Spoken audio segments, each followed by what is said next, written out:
Hello, everyone. This is JVL here with my Bulwark colleagues, Catherine Rampell and Sonny Bunch. And there is big news in Hollywoodland because Warner Brothers, the storied movie studio, has maybe been sold to Netflix, which like 10 years ago would have been really bad and made Hollywood upset. And now has Hollywood sort of upset, but for other reasons, because Paramount and Larry Ellison and his son have maybe missed out on the deal. It's all very confusing. And Sonny, can I just let you set up the story, the state of play, and then we can let Catherine go to town on it? Yeah, the very short version here is that Paramount, Skydance wanted to buy Warner Brothers. They came in and they said, we're going to pay you $22 a share. And then it was $25. They made a series of private bids to Warner Brothers, all of which were rebuffed. And then there began an official bidding process, and Netflix was always kind of on the periphery of this. All the industry watchers that I know of and listen to and talk to are like, Netflix is just trying to drive the price up. They're not actually interested. This is not their business. Owning a theatrical first movie studio is not their business. And so I think people were kind of surprised when it shook out this way, because the other thing to consider here is that it's not just a movie studio. Of course, there are also cable networks. There are parks. There's all sorts of other elements to this. When Netflix came in with a deal that was worth more just for Warner Brothers Studio than Warner Brothers and the cable companies, the sense is that Warner Brothers has kind of a fiduciary duty to take that. I think Catherine can handle the actual finances of this better. But the reason Hollywood is like both kind of freaking out and also kind of like, well, let's see what happens here, is because Netflix has been spending tons and tons of money in Hollywood over the last decade and a half, making new original things. For lack of a nicer way to put it, they don't have to deal with all the Trump shenanigans that are going on with Paramount and Skydance. Everybody in Hollywood is very nervous about what the Ellisons are doing with Trump. And I think that's a big part of this story. Yeah, and we're going to get to the politics of this in a minute, because you can't escape the politics of it. Catherine, can you explain to us a little bit? Do we know how much of Warner Brothers is being sold? Do we know how Warner Brothers Discovery is being split here? Do we know? I mean, it's not a cash offer, right? Like it's so stock we know exchange. It sort of depends on what happens with all of this. It looked like all of this was resolved. There, as Sonny mentioned, there was a big bidding war where you had Paramount and Netflix and potentially some others interested in buying Warner Brothers Discovery, which was putting itself up for sale. And as of Friday, it looked like this was resolved, that Netflix had won the bidding war and they were going to take part of Warner Brothers Discovery, particularly the film assets, but they didn't want the part of it that includes linear cable and CNN, for that matter. It looked like this was done.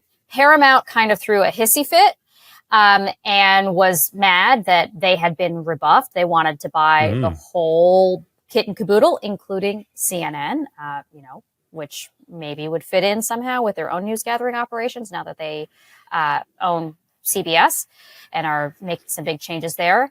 But they didn't win out. Today, there was a hostile takeover bid, which does not usually work out, but we have to see how it plays out. And in today's hostile takeover bid, they have the backing of, just coincidentally, the president's son-in-law. Oh.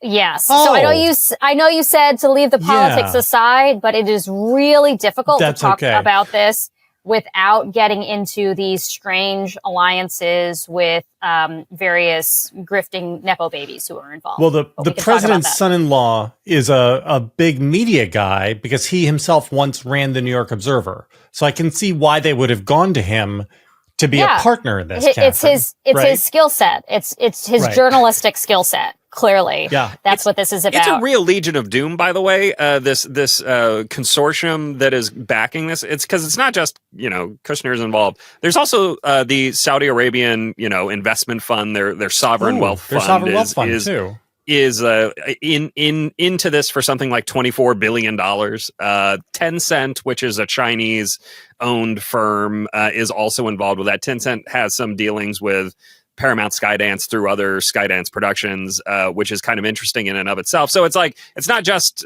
Trump and Kushner, it's also the Saudis and the Chinese, which, you know, who would be better to own Superman than this group? Okay, there's so many things here. Now, we saw a report just minutes before we came on that both Netflix and Paramount had sought to hire Jason Miller to help represent themselves.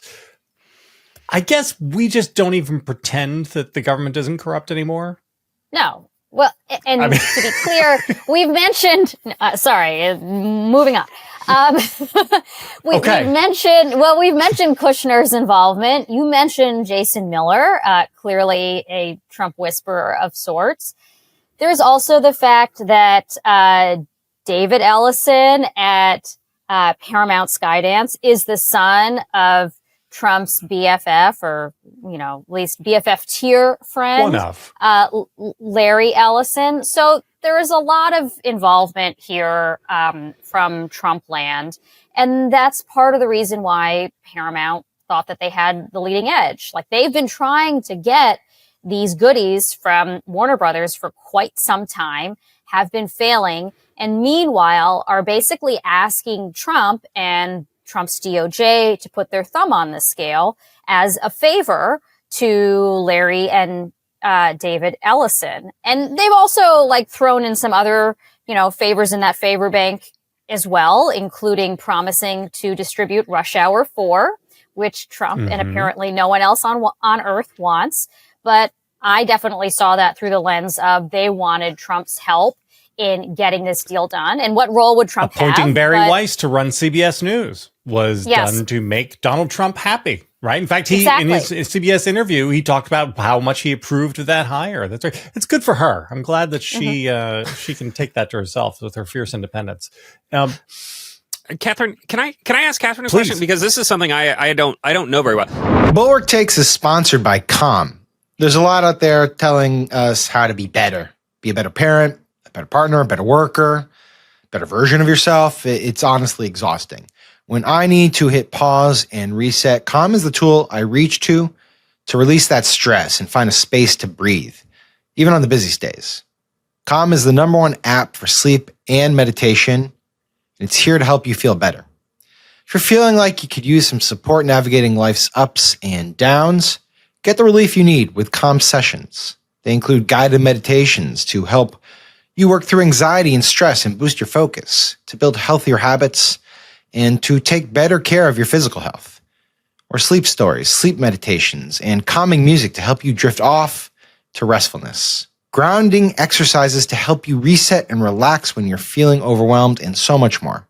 Calm has over 2 million 5-star reviews and can help you stress less, help you sleep more, help you live mindfully. Calm your mind, change your life. Calm has an exclusive offer just for listeners of our show. Get 40% off a Calm premium subscription at calm.com/bulwarktakes. It's an amazing value, folks. Go to calm.com/bulwarktakes for 40% off unlimited access to Calm's entire library. Calm.com/bulwarktakes. Tell Calm you heard about them from me. Both Netflix and Paramount Skydance included I think it was $5 billion chunk of money if the deal doesn't pass regulatory muster, which feels like I don't know enough about this world. Is that a normal thing, or is that an unusual thing? Because that struck me as very weird. So there is often a breakup fee. That's what this is, put in the language of a proposed merger that is expected to face some sort of antitrust scrutiny. This is an unusually big one. And honestly, it would be a great deal for Warner Brothers. I don't know that they put themselves up for sale in the hopes that it would get blocked by some sort of antitrust authority, and therefore they would just get to collect their payday and move on with their lives and put it towards their operating budget. I don't know that that was the case. Probably not. But if that was their strategy, it may be a very effective one, because even without Trump's involvement in all of this size of a merger would likely face some antitrust hurdles. I just want to, make that clear. Sure. These are all three of the parties we're talking about are enormous entities, and a merger involving Warner Brothers and either Paramount or Netflix would face antitrust scrutiny. And in fact, when it was Netflix that seemed to be the winner of this particular drama, you saw a lot of statements from like the Writers Guild, SAG-AFTRA, and other unions protesting that they didn't want these two parties to merge. Paramount with Warner Brothers would also present some major antitrust concerns. Now, again, that would happen no matter what. The question is, if Trump wants to put his thumb on the scale and block the merger for non-consumer related concerns, so because he wants to, hand this gift over to his friend, Mr. Ellison, or because he wants to see Rush Hour 4 get made or whatever, that actually puts the government's case in jeopardy. Like, the irony of all of this is that a merger of this size between Netflix and Warner Brothers would probably face hurdles no matter what. But the fact that Trump has publicly weighed in and said he wants to intervene would be a very useful argument for the merged entity to make in court and say, see, they're only trying to block this match made in heaven because Trump is weaponizing the government against us. And we know that this works, that kind of argument, that this case is only being brought for political reasons, for retribution reasons. That argument actually worked before with some of the same entities here. Right. When AT&T merged with Time Warner a few years back during the first Trump administration. Again, there were valid antitrust concerns there on, based on consumer welfare and all of that. But there were reports that Trump wanted to block it to punish CNN, which was owned by Time Warner. And that helped in court. They actually won that case. They were able to merge and they defeated the government. So you could imagine the same thing happening here. Catherine, how does the hostile takeover process proceed from here, right? I mean, I guess the question is, had the deal already been struck?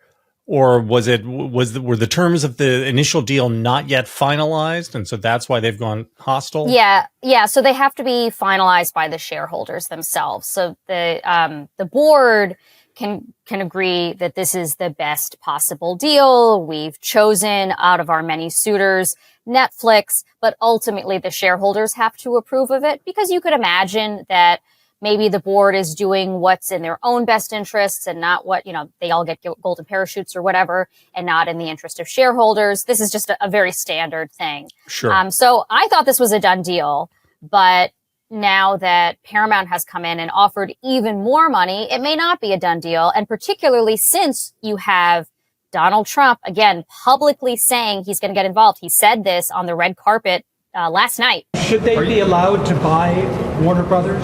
Well, that's the question. They have a very big market share. And when they have Warner Brothers, that share goes up a lot. So I don't know. That's going to be for some economists to tell. And I'll be involved in that decision too. They have a very big market share. Did he make any guarantees to you about the merger if they do merge? No, not at all. He came up. He was in the Oval Office last week. I have a lot of respect for him. He's a great person.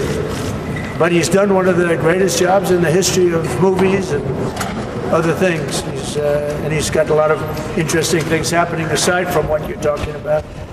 But it is a big market share. There's no question about it. It could be a problem. Yes. That may be a red flag to shareholders, because they're like, well, even if it's political and maybe the judge will throw it out ultimately because, because the lawyers representing the merged entity or the trying to merge entity will say this is being done for political reasons. Even if all of that happens and they ultimately prevail, it will be a very long, drawn out process. And so they may say, to hell with it, like, let's choose the suitor that Donald Trump wants, because we think that that's going to get through. I don't know. We'll have to see. That was my question, right? Does the very fact of Trump saying he will do this pressure Warner Brothers into going with Trump's preferred partner? Well, he's been hinting at that for a while, and the board still rejected Paramount's offer, which is why it's a hostile bid, and now it's left up to the shareholders. Do we think this gets done anytime in the near term, one way or the other? Could it resolve quickly? Like, if Netflix pulls out, can that? Like, if Netflix just says, "To hell with this, I'm out," Does that, if they do, let it resolve? I mean, or? that would certainly be one fewer hurdle for Paramount, which again has been salivating over this for a while. And they have not only Donald Trump threatening various antitrust action against their competitor, but they have Jared Kushner involved, as we were discussing, and I guess, some other leading lights from Trump land. So all of that should be working in Paramount's favor. Now, just as an aside, the very fact that Kushner is involved makes me think it is not a good deal for Paramount, because Jared Kushner has not had the best instincts on profitable investments. Folks who are watching this can Google 666 Fifth Avenue and see about his investment record there. So it may not be ultimately a good deal for shareholders for Paramount to buy Warner Brothers, given the folks who are involved. It may get through, but I don't know that it's going to work out. But that said, this may not be about profits for... Right. Well, that's what I was going to ask Ellison. you, right? I mean, you say this may not make sense in terms of dollars, but there are in the Trump era many business deals which don't really make sense if you're thinking about value and return on investment in the near place. And I think of Elon Musk's purchase of Twitter, which was a financial disaster for everybody involved. All the people who are holding debt on that are, eventually going to have to write it down. But it was very useful for Elon Musk's project of getting involved and partaking in ownership of the United States government for a short time, and for all the things thereafter. It strikes me that that's what this play means for the Ellisons. No? Yeah, I think that's absolutely what it's about. It's not about getting a dollar figure return on the investment in Warner Brothers per se. It's about buying all of that influence with potentially CNN, with CNN coupled potentially with CBS, controlling a lot more of the media ecosystem, which will help them ingratiate themselves to Trump further, and potentially further the financial interests of the other properties that they have. Of Oracle. And the same thing with... It's all about AI. Exactly. That's great. Sonny, not that anybody but us cares about this, but how bad is this for the cinematic arts? Is everything going to look like Red One and Red Notice? Yes. Right. Everything Warner was Brothers, look like which that put out anyway. Oppenheimer, we're going to get everything looks like it's shot on a handheld. Yeah, no, I would say, so it really just depends. It depends on so many different things, right? The biggest question from my perspective as a lover of the movie theater experience is what happens to theaters here. And theaters are already in a very perilous state. The 1, 2, 3 punch of the rise of streaming, the COVID shutdowns, and then the strikes have just really hammered the theatrical ecosystem pretty badly. And knocking out 16% of the box office take, which is what Warner Brothers represents, would be disastrous. It would lead to a bunch of multiplexes closing. You would see fewer screens. Fewer screens means fewer people going to the theaters, which means fewer movies being made for theaters. It just creates a whole vicious cycle. It's bad. And I am not convinced that either of these options is good for stopping that. I mean, look, on the Netflix side of things, you have Netflix's natural aversion to theaters.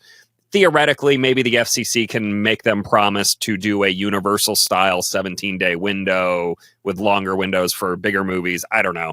But I don't think Paramount's really the answer here either, because as we saw with the 20th Century Fox Disney merger, that led to a massive reduction in the number of movies in theaters, because why would you as a studio compete with yourself by putting more movies in right? So what will end up happening if Paramount does buy Warner Brothers is that Paramount will put out Batman and Superman and the big IP plays for Warner Brothers, Harry Potter spinoffs, et cetera, et cetera.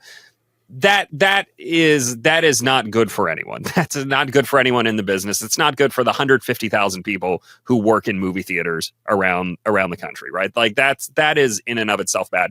The other question here is what happens with HBO. HBO is the biggest and best of the, kind of prestige-y type TV channels, cable streamers, et cetera. And I think that, I think a lot of people are worried about what happens with HBO if you send it to Netflix and it gets the standard Netflix treatment, which is, binge style releases and content that you can watch while also scrolling through Instagram, right? Like that's the Netflix model. Nobody wants that for HBO. Now, I will say that Ted Sarandos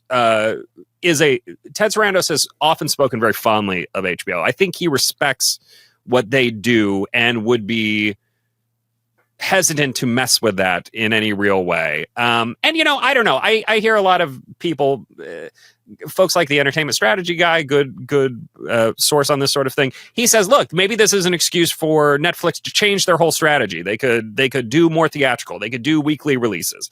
Maybe, I don't know. But regardless, I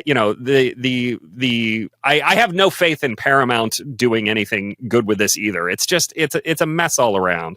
And I as Catherine mentioned, the best option for Warner Brothers might be just to pocket that $5 billion and use it to pay down their debt and then keep doing what they've been doing. Great. Well, we're going to be in a place where we have consolidation and declining competition in a sector that is near and dear to American hearts. And that's the good option. The bad option is one of our beloved movie studios becomes part of a tool of the oligarchs who are aligned with Trump. Fantastic. Catherine, Sonny, thank you for being here to unpack this very niche boutique issue. Everybody, if you want to hear stuff like this all the time, hit like, hit subscribe, follow the channel. It really helps us when you hit the subscribe button, actually. And we'd love to have you ride with us as we catalog all the terrible things that are happening in America on a daily basis. Good luck, America.